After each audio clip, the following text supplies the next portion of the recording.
AITA for exposing my wife for taking credit for a sponsorship I personally guaranteed. I'm Carl, 42, and by then, Olivia and I had been married for 11 years. I was the husband who remembered when her car registration was due, kept extra batteries in the junk drawer, and knew from the way she said fine whether she wanted advice or just wanted me to stand in the kitchen and listen. For a long time, I thought that was what a good marriage looked like. You noticed the small things. You covered the weak spots without announcing it. You didn't turn every sacrifice into a receipt and slide it across the table. I admired Olivia before I married her. She was sharp, polished, and good at making people feel as though something important was about to happen whenever she entered a room. She remembered names, wrote thoughtful thank you notes, and could speak to a table full of strangers without touching her water glass once. Early in our marriage, she used to say my steadiness made her brave. When she had a terrible week, we ate takeout on the living room floor and watched old game shows until she stopped checking her phone. When she was nervous before a presentation or event, she would stand in front of the bathroom mirror and rehearse her opening line while I sat on the closed toilet lid and told her which parts sounded natural. Once, years ago, she left a card inside my suitcase before a short trip. It said, "You believed in me before I knew what I was doing. I hope I never make you feel invisible." I still had that card in a desk drawer when all of this happened. The change wasn't sudden enough for me to point at one day and say, "There." That was when my wife stopped respecting me. It came in small adjustments. Olivia started moving in more polished social circles. The dinners got more formal. The invitations had heavy paper. People used phrases like strategic visibility in casual conversation and acted as though being busy was a moral achievement. At first, I was happy for her. She liked those rooms, and she was good in them. I didn't need to be the loudest person at the table to feel secure. Then the joke started. At a family dinner, Helen, Olivia's mother, asked whether I had any interest in becoming more public-facing. Before I could answer, Olivia smiled and said, "Carl doesn't really understand rooms like that. He's happier behind the scenes." The wording bothered me, but not enough to make a scene. Later, while we were loading plates into the dishwasher, I said, "That landed differently than you think." Olivia didn't look up. It was a joke. It made me sound incapable. She sighed and pushed the upper rack in harder than necessary. "Please don't make me manage your feelings too." That sentence stayed with me. Not because it was the worst thing she had ever said, but because it turned my reaction into another burden she was being forced to carry. After that, the comments became easier for her. I was stable, not ambitious. I was wonderful with practical things. I was not really interested in growth.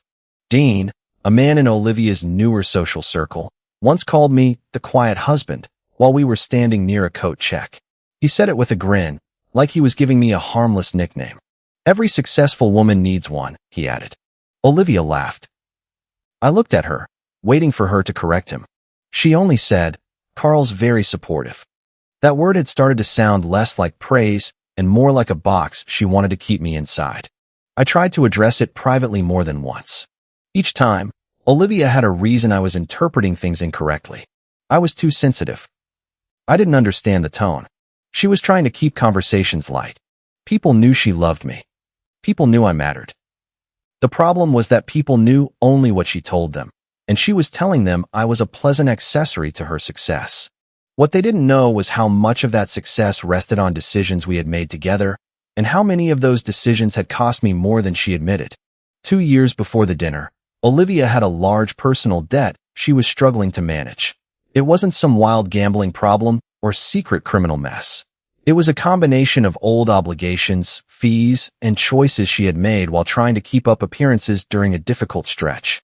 She came to me one night after midnight with her laptop open and her face drained of color. "I need you not to panic," she said. That is never a sentence that prevents panic. We sat at the kitchen table for almost 3 hours. I went through the statements, due dates, interest, and penalties. I didn't yell. I didn't shame her. I asked questions, made a plan, and eventually used money from my separate savings to eliminate the worst of it. I told her we would rebuild. She cried into my shirt and said, "I don't deserve you." I answered, "This isn't about deserving. We're married." After that, I took on a larger share of our household expenses so she could restore her financial footing. Some months, that included things that had less to do with the household and more to do with the image she felt she had to maintain. Event fees, clothes for formal dinners, last-minute travel changes, and costs she promised would create better opportunities later. I wasn't blind. I kept records. I knew what came from the shared account and what came from mine. I simply chose not to use the information as leverage. Then came the sponsorship. Olivia had been working toward a public milestone tied to a nonprofit initiative and a formal event. The sponsorship was important because it gave her name visibility and made her appear to be the person who had secured and supported the entire effort. The final balance was larger than she expected. She called me from her car. "I'm short," she said. "How short?" There was a pause. When she told me, I leaned back in my chair and closed my eyes. "Can they extend the deadline?" "No, Carl. If this falls through now, it's going to look terrible." "What are you asking me to do?" "I need someone to guarantee the balance." Someone meant me. We talked it through that evening. I made it clear I would not sign anything until I saw every page. She agreed. The event office sent the paperwork directly to me. I signed as guarantor, transferred part of the balance from my separate account, and arranged for the rest to be paid on schedule. Olivia stood in the kitchen afterward, holding her phone against her chest. "I know I couldn't have pulled this off without you," she said. "Then let's make sure it doesn't become a habit." She nodded. A week before the celebration dinner, she sent me a text that later became the most important sentence in our marriage. "I know I couldn't have pulled this off without you. I just don't want people talking about how much you helped. It makes me look smaller." I read it twice. Then I replied, "We can keep financial details private. That doesn't mean you get to rewrite what happened." She responded with a heart, and, "Of course not." I wanted to believe that ended the issue. It didn't. The dinner was meant to celebrate the success of the initiative and Olivia's role in securing the sponsorship. It was not the main event itself. It was a private dinner afterward for family, friends, and people in her social circle. The reservation was for 7 p.m. There would be printed place cards, a champagne toast, a short program, and a fixed menu. Olivia spent days checking details. The night before the dinner, she posted a photograph online with the caption, "Grateful for everyone who believed in me when this was only an idea." She thanked her parents, Julia, Dean, and 3 other people by name. She did not mention me. I stared at the post for a while, then put my phone down. That alone would not have caused what happened next. Public posts are edited. People forget names. Marriage doesn't have to be performed online. But the next afternoon, Julia called me. Julia was Olivia's cousin, but she had also been my friend for years. She was the kind of person who avoided stepping into other people's marriages because she believed most situations looked different from the inside. Her voice was careful. "Are you alone?" "Yes." "I need to tell you something, and I'm not sure if I should." "That's usually a sign you should." She exhaled. I saw the speech draft. "What speech?" "Olivia's remarks tonight." I looked toward the hallway, even though I was alone. "What about them?" "Your name was in the first version." I didn't answer. Julia continued. "She thanked you for making the sponsorship possible. Then it was removed." "Who removed it?" "Olivia removed it. Dean said the speech was stronger if it sounded like she had carried the whole thing herself." For a few seconds, I heard only the low hum of the refrigerator. "What exactly did she say?" I asked. Julia hesitated. "Tell me." "She said if people knew how much you helped, they would see her as dependent. She said it would make her look smaller." The same phrase from the text. Julia lowered her voice. I stayed out of it because I thought this was marriage stuff. Privacy, money, whatever. But this doesn't feel like privacy anymore. "No," I said. "It doesn't. I'm sorry." "Do you have the draft?"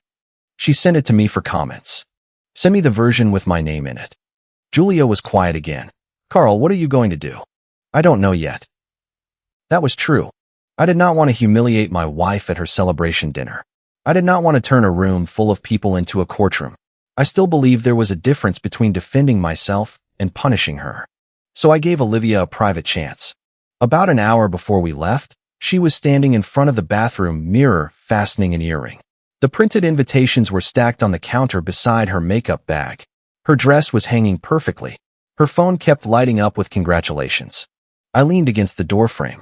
"Are you planning to mention my role in the sponsorship tonight?"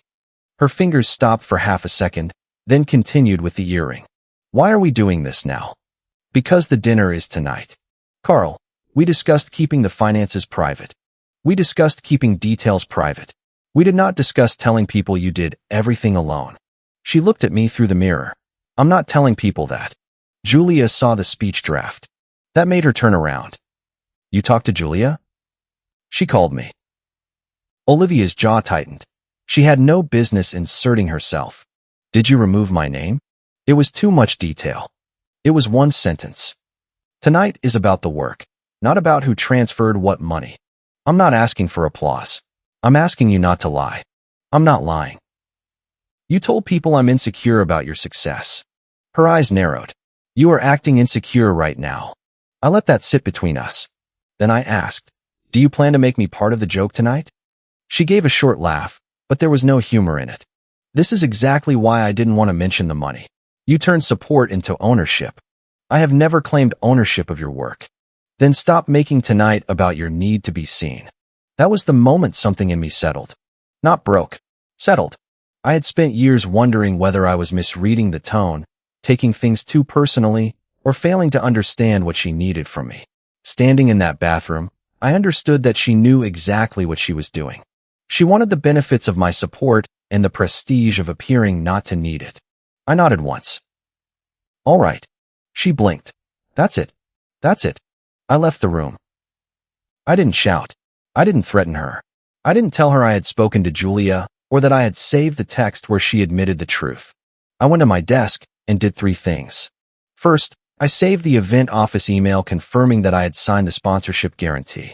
Second, I took screenshots of the short text exchange where Olivia admitted she could not have done it without me and asked me to hide my role because it made her look smaller. Third, I printed the signature page from the guarantee. I did not print bank statements, personal debt records, or anything unrelated to the lie she was preparing to tell. I had no interest in exposing every private struggle she had ever brought to me. Then I opened my banking app.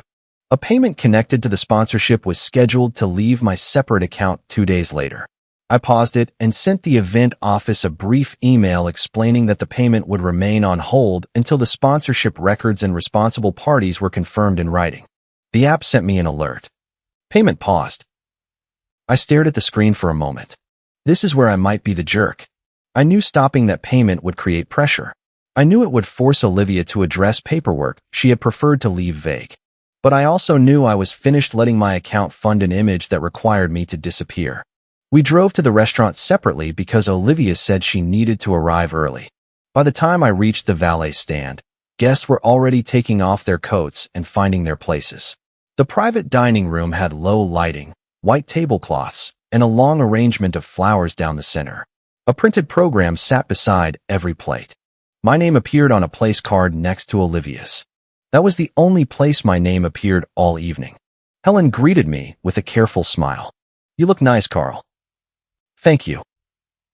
She touched my arm and lowered her voice. I know evenings like this aren't really your thing, but it means a lot to Olivia that you came. I looked at her. I'm her husband. Yes, of course. I just mean Olivia has always been driven in a different way. There it was again. Polite enough to deny, sharp enough to leave a mark. Frank, my father-in-law, stood a few feet behind her. He washed my face, but said nothing until Helen moved away. You all right? He asked. I'm waiting to see what version of the story we're telling tonight. Frank's eyebrows lifted slightly. That sounds like a sentence with weight behind it. It might be. He nodded once. Frank was not a man who filled silence just because it existed. Dean arrived a few minutes later and clapped me on the shoulder. There he is, the quiet husband. I removed his hand with a small movement and held it for a second before letting go. Dean. He smiled as if we were sharing a joke.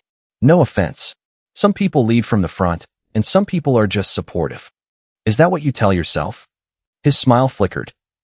Before he could answer, Olivia approached in full public mode, warm, composed, and bright enough to redirect the room. Dean, they need you near the front for the toast. He gave me a small shrug and followed her. Olivia did not ask whether I was all right. She did not mention our conversation. She adjusted the cuff of my jacket and said, Please don't be tense tonight. I'm not tense. She studied me for a second. That seemed to worry her more. Dinner began with champagne. Dean stood near the end of the table and lifted his glass. To Olivia, he said, "Some people talk about independence. Olivia lives it. She had a vision. She built the support around it, and she never waited for anyone to carry her." Several people raised their glasses. Helen looked close to tears. I drank water. Frank leaned slightly toward me. "You're awfully calm." "I'm listening." The first course arrived. Conversation moved around the table. People praised Olivia's discipline, her instincts, her ability to bring others together. A woman across from me asked how I handled being married to someone with so much momentum. Before I could respond, Olivia smiled. "Carl has his own pace." The woman laughed lightly. "That sounds diplomatic." "It is," Olivia said. I watched the server place a plate in front of me, noticed the tension, and step away without asking whether anyone needed anything else. Later, Helen talked about how proud she was that Olivia had done all this without leaning on anyone. I looked at Olivia again. She kept eating. Julia sat 2 seats away. She did not touch her wine. When the main course plates were cleared, Olivia stood for her remarks. The printed program said she would speak for 5 minutes. She thanked her parents for teaching her resilience. She thanked Julia for being honest. She thanked Dean for encouraging her to think bigger. She thanked the event team, the sponsors, and several people at the table. Then she said, "A lot of people assume a woman reaches a moment like this because someone opened a door for her. I'm proud that I learned to open my own." Applause followed. I looked down at the place card bearing my name. The woman across from me turned and said, "Carl, you must be incredibly proud." "I am proud of work done honestly," I said. Olivia gave a quick laugh. "He is proud," she said. "He just doesn't really understand this world." The woman's smile faded. Olivia continued, perhaps because the room had given her too much permission already. "Carl is loyal. Very loyal. But ambition skips some people." A few guests laughed. Dean smiled into his glass. I felt heat rise into my face, but my voice stayed level. "Olivia." She looked at me. "Do you want to correct that? Or should I?" The room changed. Not dramatically. No one gasped. People simply became aware that something real had entered the conversation. Olivia's smile remained in place. "Carl, don't do this. You did this when you made me the punchline. You're turning a joke into a trial. I asked you privately not to lie." Her eyes hardened. Then she made her fatal mistake.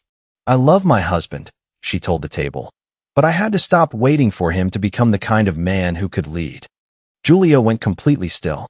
Frank looked at Olivia, not at me. Dean leaned back in his chair. I could have answered right then. Instead, the door opened. An event coordinator stepped into the dining room, carrying a sealed packet. "Sorry to interrupt," she said. "This was meant to be included with the family acknowledgments. We wanted to make sure Ms. Olivia received it tonight." Olivia held out her hand. Helen was closer. "I'll take it," she said brightly. "Is this the formal thank you?" "Yes, ma'am." Helen opened the packet before Olivia could stop her. The top page had the event office letterhead. Helen read the first lines with a smile, then slowed down.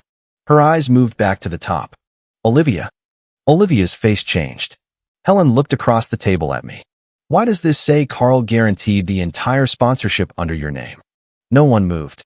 Even the coordinator seemed to understand she had walked into something and quietly stepped back toward the door. Olivia reached for the paper. "Mom, not now." Helen held it away. "It says, 'We extend our formal appreciation to Carl for guaranteeing the outstanding sponsorship balance associated with Olivia's commitment.'" Dean stared at the tablecloth. A guest near the end of the table set down her glass very carefully. Olivia looked at me. "You arranged this?" "No." "You had them bring that in here." I didn't know the packet was coming. That was true. I had emailed the office about the paused payment, but I had not asked anyone to deliver a letter. Helen looked between us. "Is this real?" I took the printed signature page from the inside pocket of my jacket and placed it on the table. "Yes." Olivia's voice dropped. "Carl, I gave you a chance before we left. You are embarrassing me. I don't need credit for helping my wife," I said, "but I won't sit here and be mocked for the help she asked me to hide." I unlocked my phone and opened the screenshot. I did not pass the phone around. I read only the relevant line. Last week, Olivia wrote, I know I couldn't have pulled this off without you. I just don't want people talking about how much you helped. It makes me look smaller. Helen's expression shifted from confusion to disbelief. Olivia, answer the question.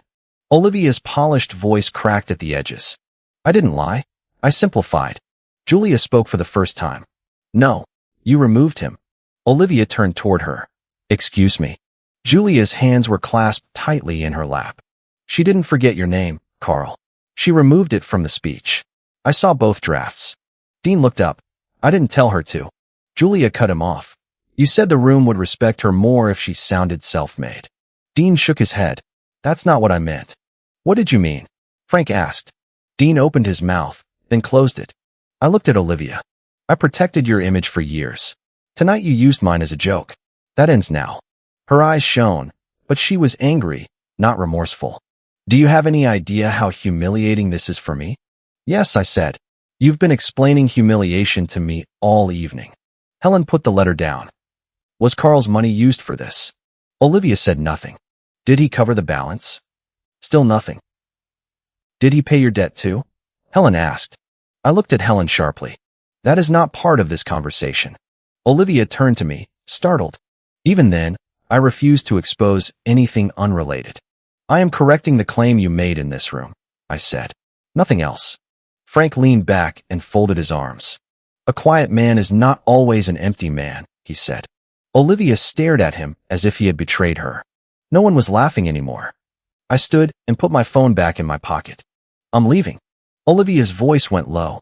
Sit down. No. Carl, we can talk about this at home. I tried that. At home, you called me insecure. A server appeared near the doorway holding dessert menus, saw me standing, and stopped. I looked at Olivia. Anything financial goes in writing from now on. The remaining sponsorship payment is paused until the records are corrected. Her face went white. You canceled it? I paused a payment from my separate account. You can't do that. I already did. Helen whispered, Olivia. I picked up my keys. I'm not discussing money, apologies, or marriage terms in front of an audience. Olivia stood so quickly her chair scraped the floor. You can't just walk out.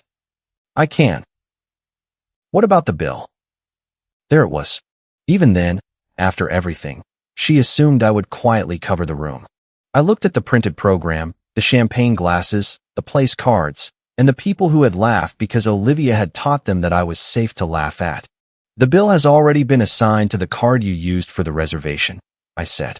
You may want to check the split before dessert. Then I walked out. At the coat check, my hands shook for the first time. Not enough to stop me from signing the ticket. Enough to remind me I was not as calm as I looked. The valet brought my car around. I tipped him, got inside, and sat with both hands on the steering wheel. My phone began lighting up before I left the parking lot. Olivia called twice. Then she texted. You made me look small in front of everyone. I typed back. You made me small so you could look big. I only corrected the scale. Her reply came immediately. That was cruel. I stared at the screen. Then I wrote. From now on, put anything you need from me in writing. I did not go home that night. I stayed with a friend who had a spare room and enough sense not to ask questions until morning. At 1:13 a.m., I received a bank alert confirming that the scheduled payment was still paused.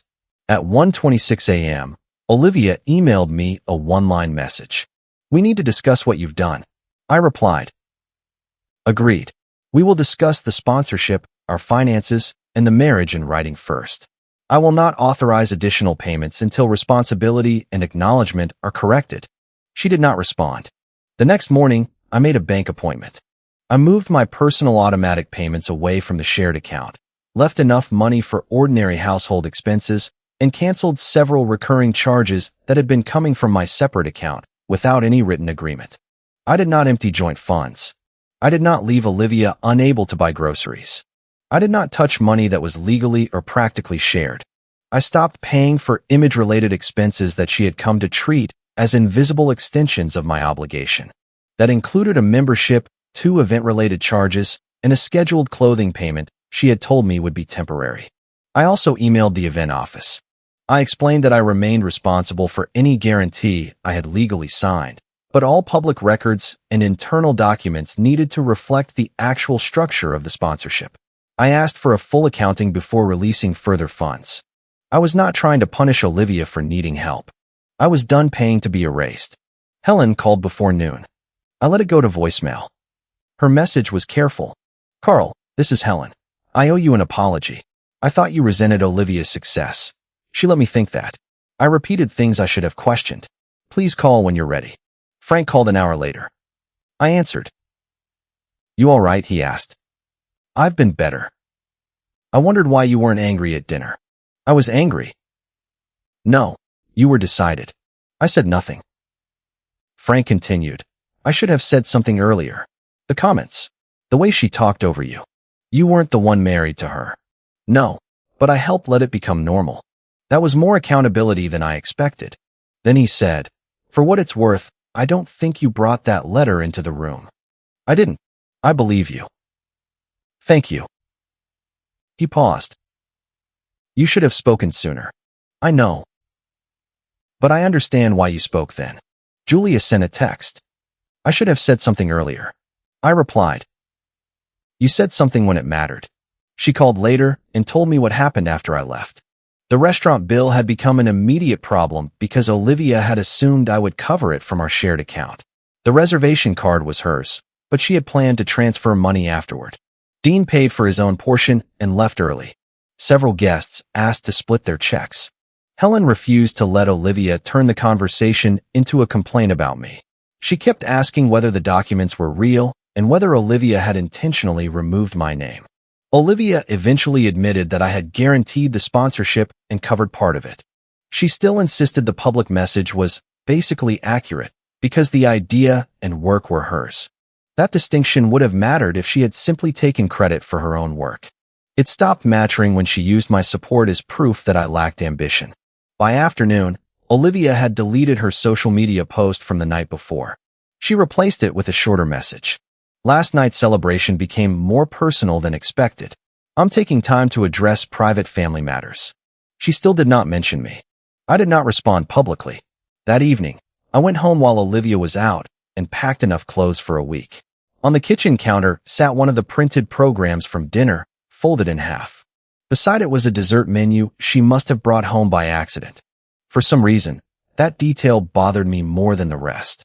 A normal little piece of the evening, carried back into the house after everything else had collapsed. I opened my desk drawer and found the old card Olivia had written years earlier. "You believed in me before I knew what I was doing. I hope I never make you feel invisible." I read it once and put it back. 3 days later, Olivia asked to meet at the house. I agreed, but I told her the conversation would end the moment she started calling me jealous or unstable. When I arrived, she was sitting at the kitchen table with both hands around a mug she was not drinking from. She looked tired. Not transformed. Not suddenly humble. Just tired. "You could have handled it privately," she said. I tried. "You came prepared to expose me. I came prepared not to be lied about. You had documents in your jacket. Because Julia told me you removed my name, and because you called me insecure when I asked you directly. You waited until the worst possible moment. You chose the stage." Her eyes filled. "I was celebrating something important." "So was I? I thought I was celebrating my wife." "That's not fair." What wasn't fair was telling a room full of people that I lacked ambition after asking me to guarantee the thing they were praising you for. She looked away. "I did the work." "I never said you didn't. You made it sound like I bought the whole thing. I showed that your claim of total independence was false." She rubbed her forehead. "You don't understand what it's like for people to assume a woman had help. I understand what it's like to give help and then be publicly mocked as if I contributed nothing. That's different." "Why?" She did not answer. I placed a sheet of paper on the table. It was not a divorce filing. It was a list. Olivia looked at it and gave a humorless laugh. "You made terms. I made boundaries. There were 5. First, she had to correct the lie with the people she had misled. Not with every person she had ever met, and not in some humiliating public confession. She needed to tell her parents, Julia, Dean, and the core event group that I had guaranteed and funded part of the sponsorship, and that she had intentionally minimized my role. Second, all financial arrangements between us would be written and transparent. No more informal promises followed by charges appearing in accounts.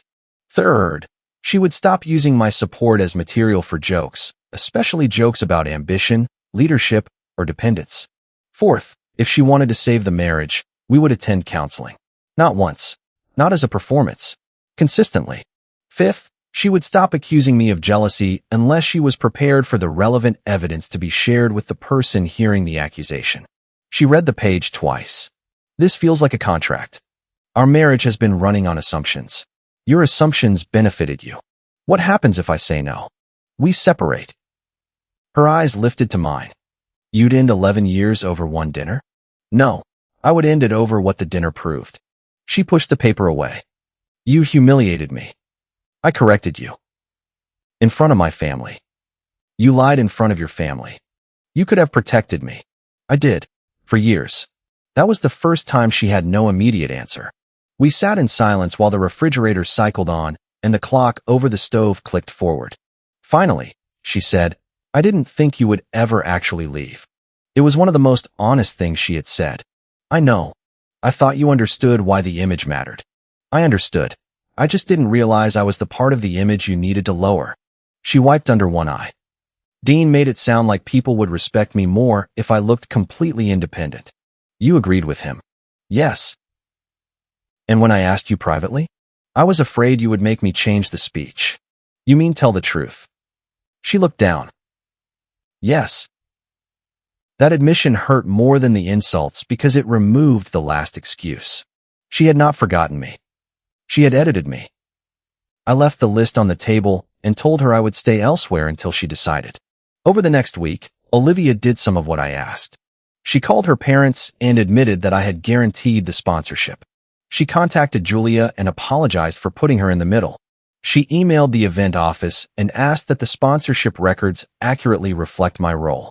She also sent a message to the small planning group acknowledging that Carl provided substantial financial backing and guarantee support. The wording was stiff, but it was true. Dean sent me a text. I didn't mean anything by the comments. Sorry the night went sideways. I responded.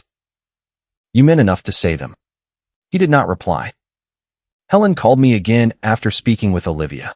This time, I answered. I may have misunderstood more than I realized, she said. You believed your daughter. I believed the version that made me proud. That version required you to think less of me. She was quiet. You're right. It was not a perfect apology. She did not suddenly become warm or deeply self-aware. But she stopped defending herself, which was a start. Frank asked whether I planned to stay married. I don't know, I said. That honest? Yes. He nodded, though we were speaking by phone, and I could only hear it in the pause. Fair enough. Olivia and I began counseling 2 weeks later. I did not move home. The first session was uncomfortable and unsatisfying, which was probably more realistic than a dramatic breakthrough. Olivia kept returning to the dinner. The counselor kept asking about the years before it. At one point, Olivia said, he never told me he needed public credit. I answered, I didn't. I needed public respect. That distinction became the center of the session. I admitted my part too. I had let too much pass. I had confused privacy with loyalty and patience with strength. Each time Olivia made a small joke, I addressed it softly, accepted her explanation, and moved on. I believed refusing to keep score made me generous. Instead, it sometimes made me easy to erase. That did not excuse what she did. It explained why the pattern lasted long enough to reach that dining room. The sponsorship payment remained paused until the event office issued corrected documents. Once they did, I honored the legal portion I had agreed to, but Olivia assumed responsibility for the remaining non-guaranteed costs. She was furious at first. Then she signed. We opened separate accounts for discretionary spending and kept one shared account for agreed household expenses. Transfers were scheduled. Receipts were no longer treated like insults. The structure felt cold compared with the way we had once handled money, but trust had already become cold. The paperwork simply admitted it. People are split about what I did. Julia thinks Olivia forced the public correction by making the public insult. Helen believes I had every right to defend myself, but still says I could have waited until after dinner. Frank says waiting would have allowed everyone to leave believing the lie. A few guests apparently think I came prepared for revenge because I had the guarantee page in my jacket. They are not entirely wrong. I came prepared because I no longer trusted my wife to tell the truth once the room belonged to her. Part of me still wonders whether I waited too long and then chose the harshest possible moment to stop waiting. I know the timing looks bad. I know Olivia was embarrassed. I know a marriage cannot survive if every private failure becomes public evidence. That is why I revealed only what directly answered her claim. I did not expose her old debt. I did not show bank statements around the table. I did not tell strangers every way she had needed me. I showed that the man she called unambitious had guaranteed the success she was using to diminish him. Months have passed. Olivia and I are still legally married, but we are living separately while counseling continues. That is not an open ending. My decision is clear even if her final choice is not. I will not return to the old marriage. If we build another version, it will be one where support is not treated as weakness, privacy is not used to hide dishonesty, and my presence is not edited out whenever it makes her look less exceptional. If Olivia cannot live in that marriage, then we will divorce. She knows that. So do I. The old card is still in my desk, but I no longer read it as proof of who she is. I read it as proof that she once understood exactly what she later chose to do. The last time we discussed the dinner, Olivia said, "You ruined the biggest night of my life." I looked at her and said the one thing I should have understood years earlier. I didn't ruin your night. I just stopped funding the version of it where I didn't matter. If you liked it, don't forget to leave a comment and support the channel by subscribing. See you in the upcoming stories.